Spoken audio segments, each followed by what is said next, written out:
Hey guys, आज मैं explain करने वाला हूँ कनेक्शन सीजन 1 के एपिसोड नंबर 4 को। अगर आपने पिछले एपिसोड नहीं देखे हैं तो लिंक आपको डिस्क्रिप्शन में मिल जाएगा। एपिसोड की शुरुआत में वैसे ही देखते हैं कि यूनजिन और साथ में जे क्यूंग फोटो का मिलान कर रहे थे, जो कि मिंगू की फोटो होती है। और अभी आप ये बात देखते हैं कि एक फोटो में हमारा ऑडियोफाइल क्लब है और उसमें मिंगू है और वह हमारे क्लब में सीनियर था। तभी बाहर से यहाँ पर कोई मोली को घेर रहा होता है और ये फिर गाड़ी में बैठकर चले गए थे। गाड़ी में इंजन अब जे क्यूंग से कहती है कि वहाँ पर वो आदमी कौन था जो कि मोली को फेंक रहा था। क्या वह हमसे छुटकारा पाना चाहते हैं? जुनसियो के बीच में और साथ ही मिंगू के बीच जो रिलेशन था वो ऑडियोफाइल का रिलेशन था। लेकिन उस फोटो को देखकर वहाँ पर ऐसा लग रहा था कि मानो वह फोटो हमारे लिए रखी हो ताकि हम उसको देख सके। बाद में जे क्यूंग पुलिस स्टेशन में आ गया था और अभी यहाँ पर बाथरूम में होता है और यहाँ पर यासीन याद करता है कि मेरे साथ क्या हुआ था। कैसे मैं लेमन कैंडी को लेने के लिए दराज को खोल रहा था और मैंने वो ले ली थी। जे क्यूंग बाद अपने आप को मार रहा था और बाद में बाहर आ गया था और यहाँ पर सीट पर बैठा हुआ था। तभी यहाँ पर ये बात नोटिस करता है कि जब मैं यहाँ पर आया था तभी यहाँ पर ये सब कैमरे में कैद हो गया है। बाद में जे क्यूंग यहाँ से भागता है और सिक्योरिटी रूम में आता है। सिक्योरिटी वालों से कह रहा था मुझे कुछ जांचना है। ये भी जे क्यूंग से कह रहे होते हैं कि पहले अपना नाम लिख दो। बाद में जे क्यूंग ऐसे ही कर रहा होता है, लेकिन यह सब दिखावे के लिए होता है। ये अपना नाम नहीं लिखता है और बाद में फुटेज को देख रहा होता है और अपने आप को देखता है, लेकिन इनको डिलीट कर देता है। और बाद में आदमी को बुला रहा था और कह रहा था कि इस टाइम की फुटेज नहीं मिल रही है, वह कहाँ पर है। यह आदमी कहता है कई बार ऐसा हो सकता है, हम उसको रिस्टोर करने का ट्राई करेंगे। जे क्यूंग कहता है कि कैसा हो सकता है, वह रिस्टोर हो सकती है, क्या पहले ऐसा हुआ है? लेकिन ये अपनी आदमी मना कर रहा था। जे क्यूंग भी चैन की सांस लेता है और बाद में कह रहा था कि क्या फुटेज देखने के लिए यहाँ पर कोई आया था। यहाँ पर ही बता रहा था कि वो चांगसू हुआ था। अगले इसमें इंजन को दिखाया जाता है जो अपनी गाड़ी में होती है।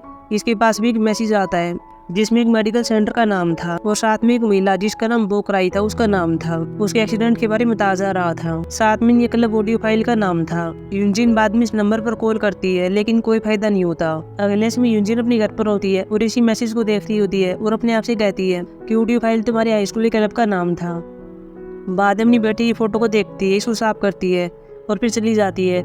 लेकिन बाहर यहाँ पर एक लड़की बैठी हुई थी, इसका नाम सियो यून होता है, जो किसी महिला की बेटी होती है जो कि गाड़ी की चपेट में आ गई थी और जिसने ड्रग्स लिया हुआ था।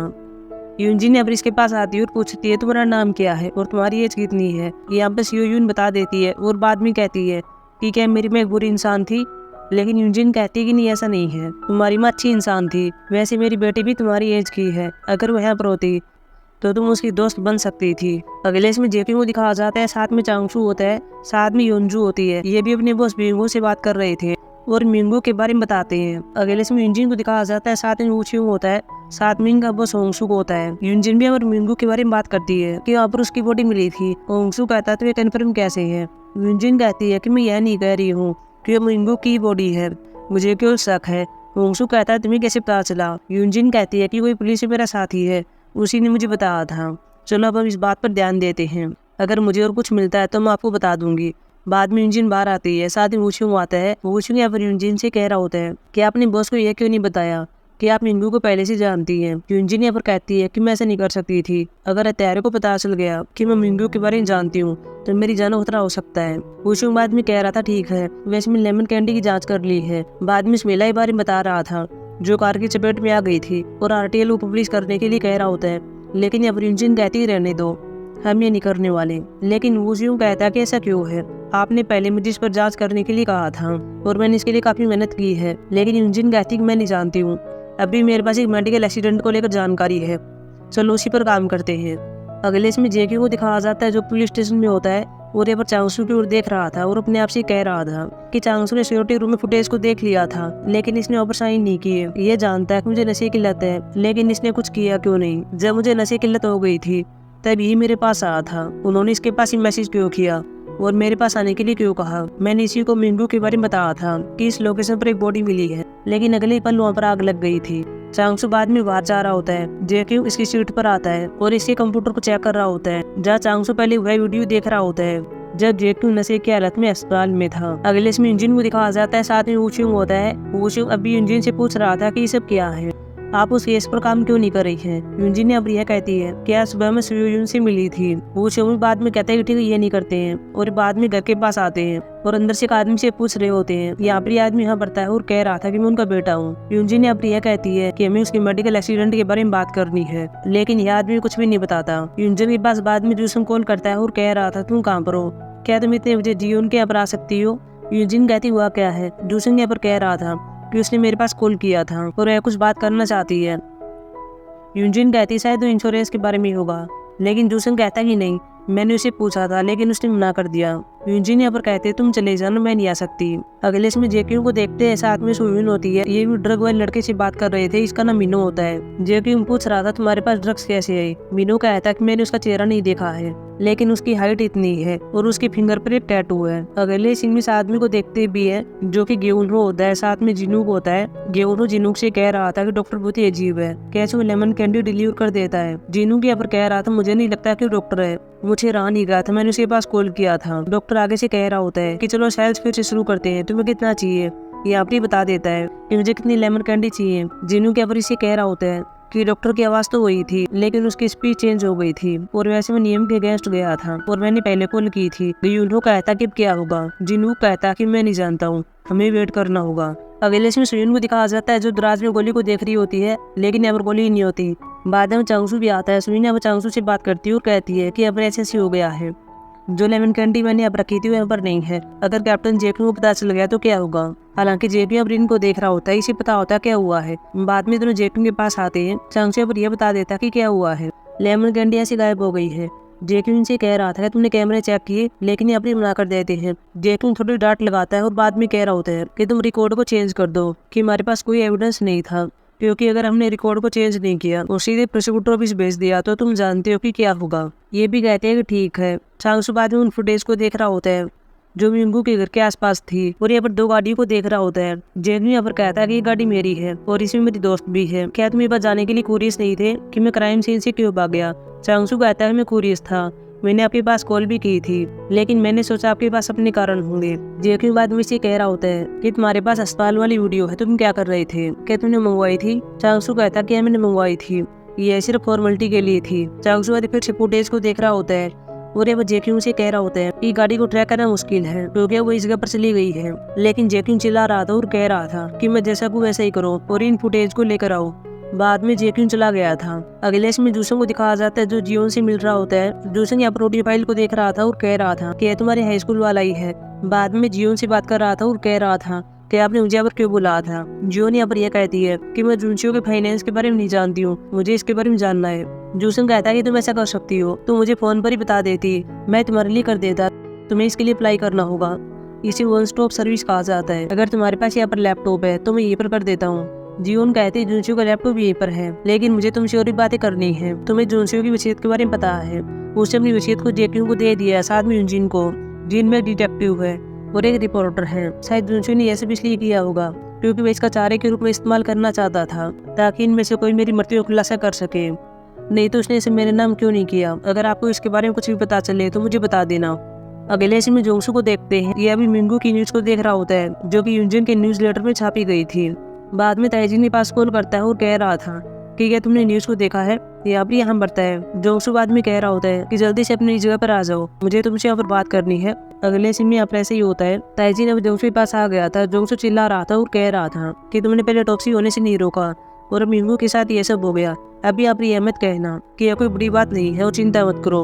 यहाँ पर ताइजिन ऐसा ही कहता है कि ठीक है, मिंगू मरा हुआ पाया गया है, नहीं तो हम उसका लापता समझ रहे थे। बाद में सब डॉक्यूमेंट दे रहा था और कह रहा होता है कि हमारी प्राथमिकता तुम्हें चेयरमैन बनाना है, तुम्हें छोटी सी बात को लेकर चिंता मत करो। वैसे फंडिंग के बारे में क्या। जोंगसू कह रहा था मैं जल्दी मीटिंग करने वाला हूँ। ताइजिन बाद में कह रहा होता है कि इसमें एक्स्ट्रा मनी लग सकती है। जोंगसू बाद में कह रहा होता है कि क्या तुम्हारे दिमाग में कोई है जो पैसा दे सकता है, यहाँ पर यहाँ बढ़ता है। अगले इसमें जेक्यू को देखते हैं जो पुलिस स्टेशन में होता है और यहाँ पर इंसू से बात कर रहा था और कह रहा था कि मुझे कंस्ट्रक्शन साइट के आसपास कैमरे की जाँच करनी है जहाँ पर जोंगसू की डेथ हुई थी, क्या आप मुझे दिखा सकते हैं। इंसू यहाँ पर कह रहा होता है कि वे कहीं वन के पास है, तुम उसे जाकर ले लो। लेकिन यहाँ जेक्यू कह रहा होता है कि इतने बता कि वन कैसा है। वह यहाँ पर ताइजिन की साइड ले रहा था, वो इस केस में इंटरेस्टेड नहीं है। इंसू बाद में ये बताता है कि हमने वहाँ पर जांच की थी और हमें वहाँ पर कुछ भी नहीं मिला। बाद में इंसू चला गया था। जेक्यू के पास भी एक मैसेज आता है जो कि चांगसू ने भेजा हुआ था और बता रहा होता है कि जो आदमी गाड़ी चला रहा था वह यह है और ये आदमी जिनूक होता है। अगले सीन में जिनूक को देखते हैं जो कि एक जगह पर आता है और अपने आप को कमरे में लॉक कर लेता है। यहाँ पर कैमरा भी होता है। फोन पर डॉक्टर इससे बात कर रहा था और कह रहा था कि तुम्हारे सामने एक लैपटॉप है, पासवर्ड इसमें डेट ऑफ बर्थ है। बाद में यहाँ पर ऐसे ही करता है।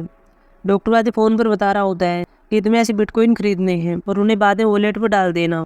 अगले दिन ड्रग तुम्हारे पास भेज दी जाएंगी। बाद में डॉक्टर इसे कह रहा था कि मुझे वो पर्ची दिखाओ जब ड्रग को डिलीवर करने वाले हो। बाद में जीनू कैसे ही कर रहा होता है, डॉक्टर बाद फोन रख रहा होता है, लेकिन तभी जीनू कह रहा होता है कि क्या मुझे इस बात की परमिशन है कि मैं आपके पास फिर से कॉल कर सकता हूँ। डॉक्टर कहता है तुम ऐसा कर सकते हो, लेकिन आधी रात के बाद, केवल एक बार के लिए। अगले दिन ताइजिन को देखते हैं जो जियोन के पास आता है और इस गले को दबा रहा था और बाद में कह रहा था कि पासवर्ड क्या है, लेकिन जियोन यहाँ पर नहीं बताती। बाद में ताइजिन छोड़ देता है और कह रहा था कि मुझे पासवर्ड बता दो ताकि हम दोनों सिचुएशन से बच जाएं। लेकिन अब जियोन कहती है कि मैं ऐसा नहीं चाहती, तुम अपनी दोस्त की वाइफ के साथ सोए हो, अगर मैं बात सभी को बता दूंगी तो तुम्हें पता कि क्या होगा। तो सभी को बाद में ऐसे लगेगा कि तुमने इसीलिए जुनचियो को मारा है। ताइजिन बाद में इस पर चिल्ला रहा होता है, लेकिन जियोन भी चुप होने के लिए कहती है और साथ में कहती है कि अगर तुम मेरा मुंह बंद रखना चाहते हो तो मुझे 10 लाख डॉलर दो। अगले इसमें जेक्यू को देखते हैं जो कंस्ट्रक्शन एरिया में आ गया था और यहाँ पर मैनेजर से बात कर रहा होता है और सीसीटीवी फुटेज दिखाने के लिए कह रहा होता है। बाद में मैनेजर ऐसे ही कर रहा था और कह रहा था कि यहाँ पर पहले पुलिस आ गई थी, वो जांच कर ली थी, तुम्हें यहाँ पर कुछ भी नहीं मिलने वाला। जेक्यू बाद में कह रहा होता है ठीक है, मेन दरवाजा यही है, लेकिन मैनेजर मना कर रहा था। जेक्यू बाद में कहता है ठीक है, तुम पुलिस स्टेशन चलो और हम इसके बारे में फिर से रिपोर्ट करते हैं और इस चीज की फिर से जांच होगी। लेकिन मैनेजर यहाँ पर कह रहा होता है कि पहले ऐसा हो चुका है और मैं बहुत ही परेशान हो गया था। जेके यहाँ पर इसे कह रहा होता है कि अंदर आने का एक रास्ता है, क्या मैं सही हूँ? मैनेजर बाद में कहता है कि ये सही है। बाद में दूसरा दरवाजा दिखा भी रहा होता है, वो भी चला गया था। जेके बाद में अंदर जाने का ट्राई कर रहा होता है, लेकिन पास में स्टोर का आदमी होता है और कह रहा होता है कि इसको ब्लॉक कर दिया गया है। जेके बाद में स्टोर में आ गया था और कुछ खाना ले रहा होता है, लेकिन तभी पास की स्क्रीन में देखता है और कह रहा था कि यहाँ पर कैमरा है। स्टोर वाला आदमी कह रहा था कि कैमरा बाहर है। जेके बाद में बाहर आकर कैमरे को देखता है, गाड़ी में एक इंसान बैठा हुआ था जो कि टैक्सी ड्राइवर यूनो होता है। जेके भी बाद में अंदर आ गया था, वो स्टोर के ओनर से कह रहा होता है कि क्या मैं फुटेज को देख सकता हूँ। अगले सीन में यूनजिन को देखते हैं जो कि जियो ने घर के सामने आई हुई थी और जूसन से बात करती है और कहती है कि ये तुम जियोन के साथ हो, मैं अभी उसके पास ही जा रही थी। लेकिन जूसन कहता है कि नहीं, मैं तो जा चुका हूँ। तभी यूनजिन यहाँ पर ये देख लेती है कि अंदर से ताइजिन आ रहा था और गाड़ी में बैठ रहा था और बाद में जियोन भी आती है, ये भी अपनी गाड़ी में बैठ जाती है। यूनजिन यहाँ पर छिप रही होती है और बाद में इनका पीछा कर रही होती है। हालांकि आगे चलकर ये दोनों अलग हो गए थे, लेकिन यूनजिन अभी भी जियोन का पीछा कर रही थी। अगले इसमें जेक्यू को देखते हैं जो फुटेज को देख रहा होता है और यहाँ पर यह देखता है कि टैक्सी में जुनचियो आया था। जेक्यू टैक्सी के प्लेट नंबर की फोटो ले रहा होता है और बाद में वीडियो को देख रहा होता है जहाँ बाद में यहाँ पर एक गाड़ी और आई थी। बाहर यहाँ पर यूनो होता है जो जेक्यू को देख रहा होता है, लेकिन तभी गलती से पाँव बोतल पर लग जाता है। बाद में जेक्यू बाहर आता है, लेकिन यूनो छुप गया था और इनको लगता है कि यहाँ पर कोई बिल्ली होगी। वही यूनजिन भी जियोन का पीछा कर रही थी। जियोन यहाँ पर एजे पर आ गई थी। यूनजिन बाद में गाड़ी से बाहर आती है, लेकिन तभी यहाँ पर यह देख लेती है कि यहाँ पर ताइजिन भी गाड़ी लेकर आ गया था। अगले इसमें जेक्यू को देखते हैं, उसे फुटेज की कॉपी मिल गई थी और बाद में जा रहा होता है, लेकिन तभी ओनर कह रहा होता है कि पहले यहाँ पर एक और आदमी आया था, वह भी उसे फुटेज मांग रहा था। जेक्यू बाद में कहता है कि वो कौन था। यह आदमी कहता है कि मैं नहीं जानता हूँ, लेकिन उसने मुझे बोतल दी थी। जेक्यू बाद में बोतल को देख रहा होता है जो कि गुइम ह्यूंग फार्मास्यूटिकल की ओर से थी। जेक्यू बाद में फोटो दिखा रहा था और कह रहा था कि इनमें से कोई था। यह आदमी जूनचियो की फोटो को देखता है और कह रहा था कि यही मेरे पास आया था। जेक्यू बाद में चला गया था। यूनो पुलिस को देख रहा होता है, यूनो बाद में टैक्सी लेकर आगे आता है और बाद में कैमरे को देख रहा होता है और यहाँ पर एक सीन बात करता है जो कि जूनचियो की मृत्यु के 2 घंटे के बाद का होता है। जब गाड़ी के अंदर चीहेन बैठा हुआ था, यूनो ही बाद में अंदर आ गया था और कैंची को लेता है और यहाँ पर ओनर को मार देता है और बाद में टैक्सी में बैठ कर चला गया था, लेकिन गाड़ी खिड़की पर खून लग गया था। बाद में वो जेक्यू भी आता है और यहाँ पर ओनर को देखता है, साथ में आग भी लगी हुई थी। जेक्यू ओनर को बाहर ले जा रहा होता है, लेकिन ओनर इसको फुटेज देता है और बाद में इसकी डेथ हो गई थी। एपिसोड के लास्ट में पास्ट के सीन को देखते हैं जहाँ जेक्यू इंजन के पास कॉल करती है और मिलने के लिए कहती है। बाद में जेक्यू अपने इंजन के पास आता है और कह रहा था हुआ क्या है। यूनजिन यहाँ पर यह कहती है कि जुनचियो ने डेट पर चलने के लिए कहा था, वो मेरा दोस्त नहीं बनना चाहता। मैं बात में इसलिए बता रही हूँ ताकि हमारी दोस्ती में कोई दरार ना आए और हमारा ऑडियो फाइल कल भी इसी तरह रहे और हम दोस्त बने रहे। जेक्यू बाद में कहता है तुम्हें क्या लगता है, क्या तुम भी इसको डेट करना चाहती हो? यहाँ पर यूनजिन ना बढ़ती है। जेक्यू भी बाद में कहता है कि ठीक है, तुम जो चाहती हो वही करो। अगले में सभी ऑडियो फाइल कलम में होते हैं। यूनजिन और जुनचियो साथ में होते हैं। इनको अब जेक्यू देख रहा होता है, साथ में जूसंग होता है। जूसंग जेक्यू से कहता है क्या तुम ठीक हो? जेक्यू कहता है कि मुझे क्या होगा। बाद में यूनजिन साथ में जुनचियो कह रहे होते हैं कि चलो खाना खाने के लिए बाहर चलते हैं। बाद में ये सब बाहर चले गए थे। जेक्यू भी पहले इनको दूर से देख रहा होता है और बाद में इनसे कह रहा था कि मेरे लिए रुको और फिर एपिसोड खत्म हो जाता है। सो गाइस, अब हम मिलेंगे एपिसोड 5 में जो कि सैटरडे को आने वाला है। तब तक के लिए बाय।